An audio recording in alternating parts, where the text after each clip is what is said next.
Hi guys, I'm Georgia. Welcome to my booktube channel. This series is going to be all about current reads, sort of taking you through as and when my thoughts are as I'm reading them. If you've read these books, please feel free to get involved, or if you're currently reading them, let me know your thoughts in the comments as we go through them. I'm also going to be launching a new series with my friend Abby. We both wanted book friends to actually discuss books about, discussing more niche things on that one. So sort of how far we get in these romantasy fantasy settings. At what point are we backdoor boogieing in the thriller books? You know, how are we getting ourselves out of the situation with minimal consequences? And how we're getting the MMC's attention on Unhinged Edition. If that sounds like something you would like to get involved in, discussing, watching, because we want people to write in how they'd handle all those situations, then stay tuned on this channel for that as well. But this is your bog standard. These are my current reads, this is what they're about, and these are my reactions as I go. This is my romantasy read. There's a bit of a backstory behind this one. I thought it was another book. A big TikTok influencer recommended two really passionately. This was obviously one, and there was another one. I thought this was the other book's storyline. I've ordered this. I got a bit carried away because I have not ordered a physical book since Onyx Storm.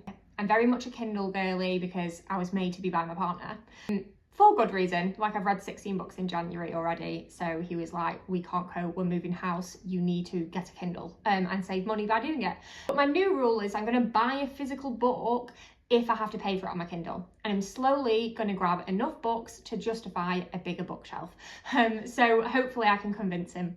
Can we just admire how beautiful the book is? It's got some gorgeous artwork. It's also got a beautiful quote inscription on the actual hardback, which really sold it to me, so love it. I think it's sort of about gods and sort of a mortal and a god falling in love, but obviously I thought this was another book. So we've got a book delivery pending of the book I thought this was going to be. When that gets delivered, I will do a book unveil. We'll sort of go through the book mail on this video. You can see that. I can tell you all about that one as well. She was immortal, she was destined to come and go, like the cycle of the seasons. And what was I? A humble mortal, cursed to the age and die. I was rooted to the ground, destined to return to the earth as dust. I could not hold her any more than I could the wind, but I loved her for it. Oh, that's actually quite cute. I feel like the MMC in this one might be a bit cute from that. We'll see how we get on. Have been made aware that this is a prequel to Divine Rivals. I did not know this at the time, but I have been assured from TikTok that you can read this as a standalone and then go and read Divine Rivals for like the full impact. I got put off Divine Rivals because isn't it a YA and it's like a lot of letters, is it? I mean, if that's wrong, let me know, because maybe then I would be more enticed to read it. I'm gonna see how I like Rebecca Ross's writing style, see how we get on with this. Maybe I'll fall in love with it, and then I very much will be enticed to go and read Divine Rivals. We will see. The next book that I am currently reading, as you can see by the little bookmark, is The Death Watcher by Chris Carter. In Chris Carter we trust, okay? I love Chris Carter's writing. There's a bit of backstory to my journey reading him. I started reading him when I was a teenager, and if you've read any of his books, you may know they are darker thrillers, and they do play on your mind if you are a little bit of a scaredy cat like myself. So I do struggle to read these, not because they're bad, I am addicted to them. It's like watching a more in-depth CSI. However, they scare me and I then can't sleep. Obviously that was when I was a teenager. This is literally the first Chris Carter book I've tried to read since. I'm doing a couple of chapters in the morning, so this is going to be a slower progress one. So definitely we'll end up finishing this in the second episode of this series, because I am only doing a couple of chapters in the morning. I don't want it on my mind too much. This is part of the Hunter series. It follows Detective Robert Hunter and Detective Garcia. They're in all of the Hunter series books. I think there is an order, but I've never read it that way. I've never been lost, so you'd be fine. They basically follow serial unalivers and hopefully catch them. It's kind of a race against time, and most of them sort of trying to track them down before the next victim. But blurb is, it should have been a routine autopsy on a straightforward hit and run. It should have been an open and shut case. It shouldn't have led them to a serial unaliver or put one of their own in danger. When the LA Chief Medical Examiner, Dr. Carolyn Hoove, discovered some inconsistencies in a routine autopsy, she called Detective Robert Hunter of the LAPD Ultraviolet Crimes Unit. Not only was the victim not unalived in a hit and run, but Dr. Hoove also found signs that they had been severely butchered prior to their unaliving.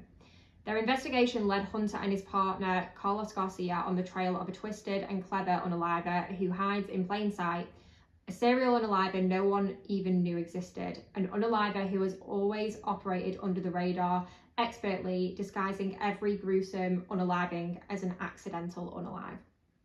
So intriguing. As I say, we're not too far in this one.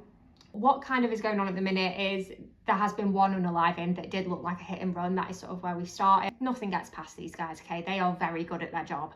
So they noticed that there was some things that didn't make sense, that it was sort of hypothermia that was the cause of the unaliving. They were in like a sunny place, warm place. It didn't add up. And they're sort of doing some interviews at the moment, going to like a bar where that victim was last seen. Someone else is about to go missing. I'm getting the vibe, sort of on the prowl for the next person. So it is starting to become a bit race against timey, but not quite yet, as there's only one unaliving that's happened, so they're not on to it being like a serial event just yet. So I'm enjoying it. It's not giving the 5-star Chris Carter vibes yet, but I do trust it will pick up because I've not read a single book of his that is below a 5-star. He was actually an FBI criminal profiler, a psychologist for many years, which is I think why these are so good, that he really has the depth to the characters. So I am waiting for it to pick up. I'm not going to judge it too soon, but it's been a long time since I've read his books. I'm hoping I haven't misremembered how good they are, but I am going to trust the process with this one. The final book I am reading is my contemporary. It is Heartless by Lee Silver, and this is part of the Chestnut Springs series. I read Flawless. This is obviously the second book, if you don't know. I didn't like Flawless. It was all right. I didn't understand why everyone was shouting about it. I didn't like the cowboy setting in it. I didn't like Rhett, really. Bit too Daredevil for me. And also, like, is it bull riding in it or whatever? Yeah, it's a long time since I've read that, but I was not enticed to carry on. I, however, have a Let's Chat series on TikTok. So this is my TikTok if you want to come and follow me and have a look at some of the series I do on there. I do palette cleanse ones, Thriller Thursdays, some romantasy recs and survival guides, and also the Let's Chat. In the Let's Chat, I did that I don't like Chestnut Springs. I don't get it. I've read one book. Is it worth carrying on? Because I don't like it when I'm sort of an enemy, when everyone seems to love a book series and I just don't get it. I don't know if it was just the overhyping of this series. Like, I don't know if it's because everyone loved it that I'm like, my expectations were so high. But I'm going to give this one a go. Everyone said this is the best one, or certainly one of the best ones. So if I'm ever going to fall in love with it, this is going to be the one. I'm not thinking it will change my mind. I'm not expecting it to, but we will give it a go and we will see how I feel with it. Hoping I'm wrong and I do fall in love with the series, but I'm not hopeful. An update on this one, guys. So I am currently here. I'm not, I don't even know if you can see how far I am in that. I'm like 4 chapters in. At the moment, we've sort of learned that our FMC Matilda been born at the start of this book, and she has sort of the lowest tier powers, I believe. You can gain powers in this world by like unaliving other gods, so it's not the end of the world. She could become more powerful, but at the moment she's a lower tier and she's sort of a messenger god, which her mother doesn't seem too impressed by. We also don't really know anything about her father. That's all a bit secretive at the moment. But Bane, the god of war, is sort of in her life from her birth, it seems. And he needs to go and get in the mortal queen's inner circle at the moment. And he's struck an oath for some sort of power from Matilda's mum, the FMC, to go and do this. And the sole vow he's done is to be an ally of Matilda for the rest of his life, even if he falls out with her mother. So that's kind of where we're up to at the moment. I believe we've just literally had her encounter the MMC in a dream for the first time as a child. So yeah, I mean, it's 4 chapters, isn't it? I'm not blown out the water. I don't think any book you're going to be blown out the water at this stage. One thing I would actually say about Rebecca Ross at this point, I don't know if it's going to be something I'm going to become to absolutely love or it's going to start to annoy me. I haven't made my mind up yet. She writes very, very beautifully. Very beautifully. Like, I have not read a lot of romantasy books that I have felt like this with the world building so far, where it's kind of drip fed in a smooth way. I feel it's very smooth, it's very clear. Description is very beautiful, so it kind of distracts me from the norm of just like a lot of words on a page. Like, she's kind of like doing it subtly, like I'm not noticing, and then I'm like, oh right, okay, yeah, she will build there, but it was such a beautiful sentence that I'm willing to overlook it. So I will let you know as we go on. The reason I say it might grate on me is that, like, I don't want this to be the way it is the entire time. Like, I kind of sometimes do like to the point writing, as much as this is really beautiful for the world building. So I don't know if she's just doing it at the start to really like get us into the world, and then the writing's going to be a bit punchier and pick up, but we will see. I'm enjoying the style at the moment. I'm just hoping maybe it pivots as we get through the book. Another check-in with this book. I'm a bit more of a way in. I have made some minor progress, I would say. Chipping away at this in the mornings. The reason I read it in the morning is just because I'm a bit of a scaredy cat. I think I've touched on that before. This is how I like to read the darker thrillers. I mean, I would say I'm having fun with it, but it's obviously a bit dark to be having fun, but I am having a good time. There's still a lot to go, but I am getting concerned. I am nearly halfway and it's not giving 5-star feel, which his other books did, but obviously it's been a long time since I've read them. So I am hoping that, like, when we do get to the halfway point, it definitely does fully pick up, because there's stuff happening. It's not that it doesn't pick up, but I'm just not really in it as much as I remember being in these series. The only other thing I could think of, if it's not the writing and it's not the book, is that I'm reading a couple of chapters in the morning to break it up so that it's not as much on my mind. Maybe I need to immerse myself. So I think this weekend I might read a few more chapters than I have been in the morning, like first thing when I know I'm sort of busy in the day, to forget about it a little bit, see if I feel differently, to sort of eliminate that as the reason. I don't want to sort of unnecessarily criticize it if it is me having to read it a certain way. It's good, but it's feeling more like a 3-star.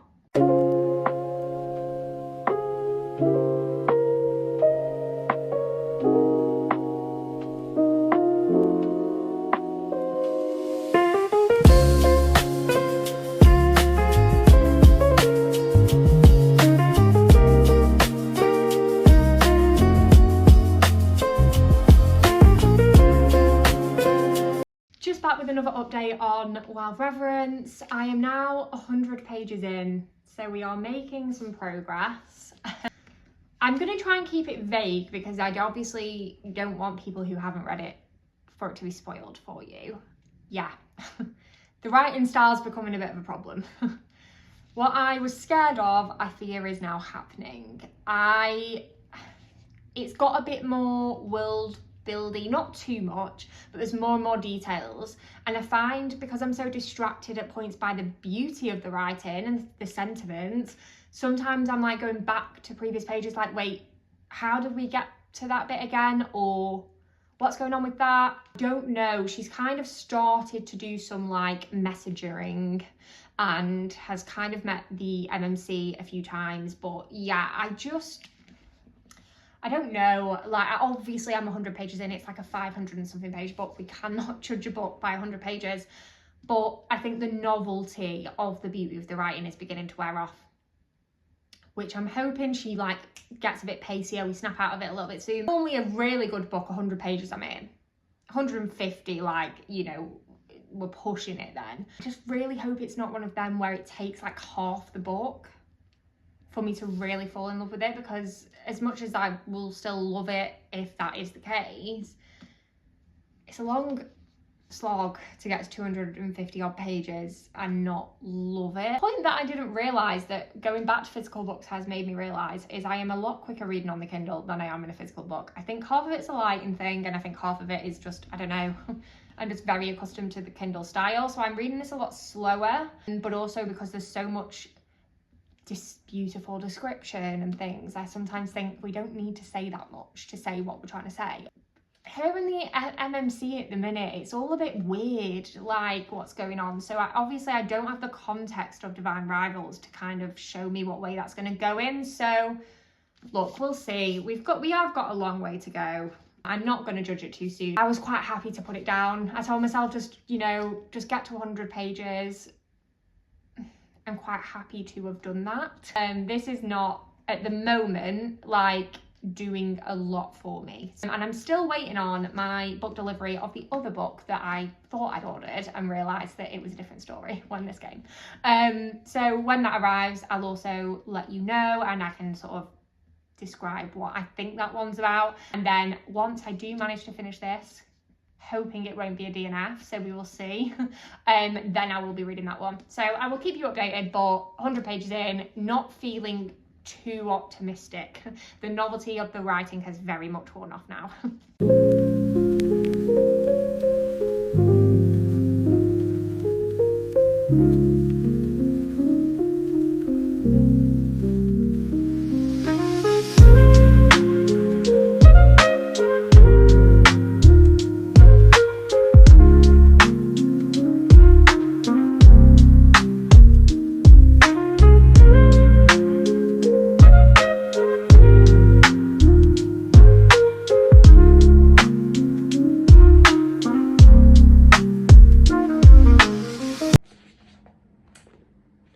Medical student Kate in that chapter was so sarcastic to the detectives. I actually am living for it. Like, she is so cheeky. I've just got to chapter 20 of this now, so it's definitely picking up. I'm still waiting for the Chris Carter magic to really hit, but we do have a lot left. So yeah, loved Kay in that chapter. We love a sarcastic medical student putting detectives in the place, but we will see if it begins to really pick up now. I'm in it, but like not as in it as I usually am for Chris Carter books.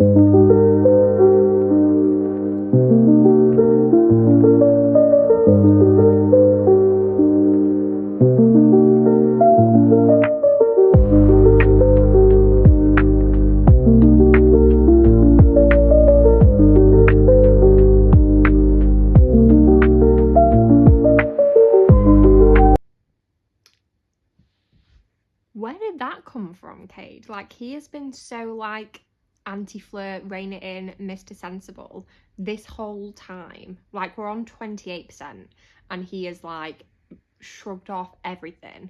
And then he just comes out with, I bet you're too chicken to pick dare. All right then. I don't know.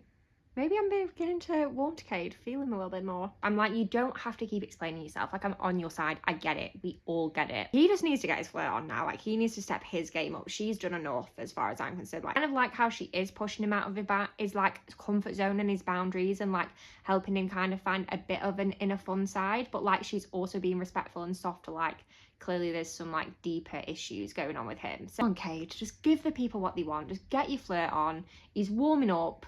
It's like grumpy sunshine all over, and I can see a little bit of sun. Really enjoying these two. I'm really rooting for them. I did not expect to enjoy this so much that I'm literally like on Friday night, I've got this on over reading literally my romantasy read that I'm meant to be reading, because this is the one that I was meant to be prioritising, and actually I'm more taken by this blooming silly little Chestnut Springs thing that I'm not even meant to like, because I didn't even like Flawless and very publicly said how much I didn't understand the hype.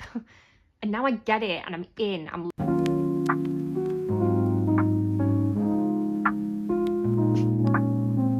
His expression doesn't say crawl onto my lap and ride me, it says help me. Oh, this poor man. She is torturing this poor man, honestly. Oh. Oh, it was being flirty, and she said, I dare, after she saw that it was like him saying, help me, don't push me astray. She's dared him to do one of those rodeos and let her take care of Luke. Oh, she really wanted a bit of a flirt and a fun time, but she saw he wasn't ready. And the look he gives back is dark and fathomless. It's confused and thankful all at once. Disappointed and relieved in the same beat. He's really fighting himself. Oh, he's such a sweetheart. Bless him. I am going to read 100 pages of this. I'm going to make myself do it. And I'm nearly halfway. I'm at I'll be at 200 and so pages, and I'll be able to give a more realistic idea of if this book is going to be for me, because that is then nearly halfway, and if I'm getting beyond halfway it's still feeling like this, it may be a DNF. Once I get to this bit, maybe I'll tidy up this first video, put it out and see what your guys' thoughts are. If you guys really think I need to push through, if I don't enjoy from 200 pages, then maybe I will carry on with it. Can I just say, I'll be very upset if a book this beautiful and my first purchase in a year of a physical book as a trophy book is going to be a DNF. So hopefully the next 100 pages can really pick up, can be punchier writing, pacier, with an overarching bit of beauty that we definitely saw in the first 100 pages. I'm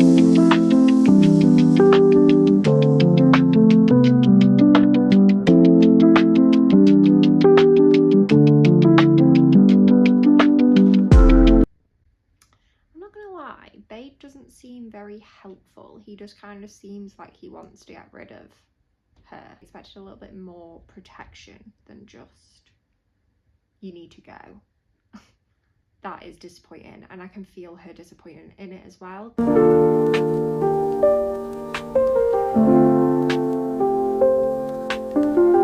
Back sooner than I thought I would be, because I've reached Act 2 a lot sooner than I thought. So what I would say is Act 1 picked up towards the end. I'm on 124, so I guess it's only been 24 pages since I started tonight. It is picking up. Like, those 24 pages I would say were more entertaining.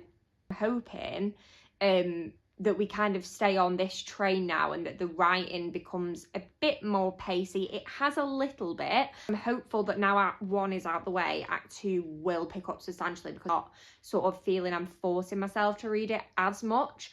Still very much wanting to get back to my Chestnut Springs fun, but I definitely did enjoy that last 20 pages or so a little bit more than I had the previous 100. So hopefully if I can get to 200 tonight, I can give a really good idea of whether I am going to carry on with it and stick with it. I'm not quite at 200 pages yet, I'm at 157, but weirdly, with books at the moment, the weirdest things are like getting to me, or like making me feel a little bit emotional. Like, I'm on one of Vincent's chapters and she's with him for some reason, not going to spoil it, in this book at the moment. Like, she's been sent to find him, and then like his inner monologue is saying, I cried out to you and you never answered. And I'm just like, oh, I literally feel that in my soul, like this little boy like needing help and crying out to her, and she just didn't answer for reasons he doesn't quite understand. Kind of got me in my feels a little bit. I cried out to you and you never answered.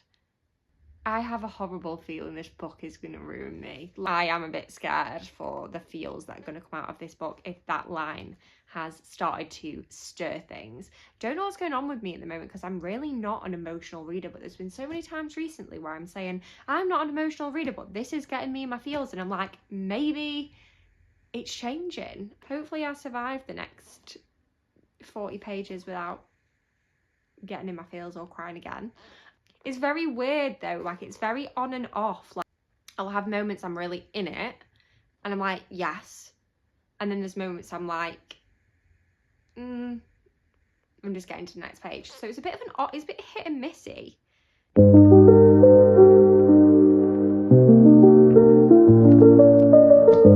Okay, I've just finished. Well, I said I'd get to 200 pages. I've ended up going to 203 because there was a bit of like an interesting bit then. Maybe I guess sums up how I'm finding the second 100 pages. I mean, I am now just shy of halfway, so I'm getting there. I only started it this time last night. I'm not fully devouring it, so I am happy to now stop. Whereas, for example, with the Chestnut Springs, I'm hopefully going to go on to now. I obviously plan to read as much of that as possible.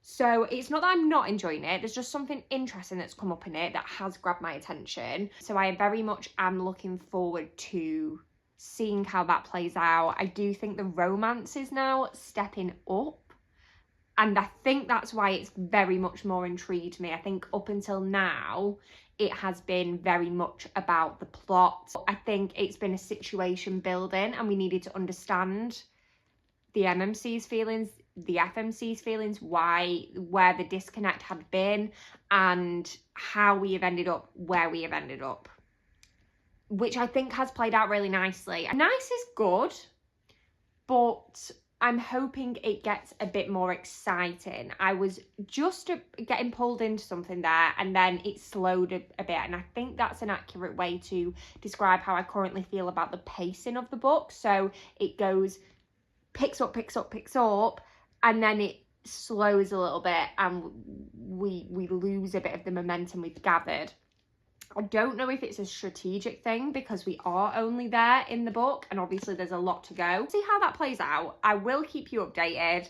I perhaps will leave the rest of this for part 2 of this episode, as I'm conscious it's probably going to be quite long, given that it's sort of dealing with 3 books. If you have read this book, let me know how the second half plays out, without spoilers obviously. Let me know how you felt about it. Does it pick up, or does the pacing kind of stay this like fast, slow that I'm experiencing now? But I certainly am getting into it. I'm hopeful for the latter half of this book. Let me know your thoughts as we go into part 2. It's a lot later than I planned to stay up tonight. However, 58% of Heartless, and I think Cade is finally breaking. I think it's finally happening, guys. I think he is going to give in to Willa. Oh no, I've just served myself up on a platter to him, but he's not diving in yet. Maybe not. Maybe I am in for a longer night than I anticipated.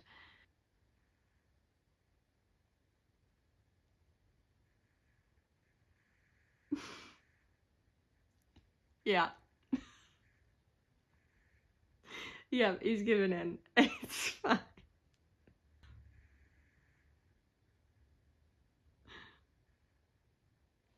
Well, I guess I've stayed up late enough. Really, I am getting my hair done in the morning, so I definitely need to be going to bed soon. I just wanted to get there, you know, when you're just like, I know he's going to cave at some point, and it's like, can I last out for that to happen before the tiredness gets me? 60% I've finished at.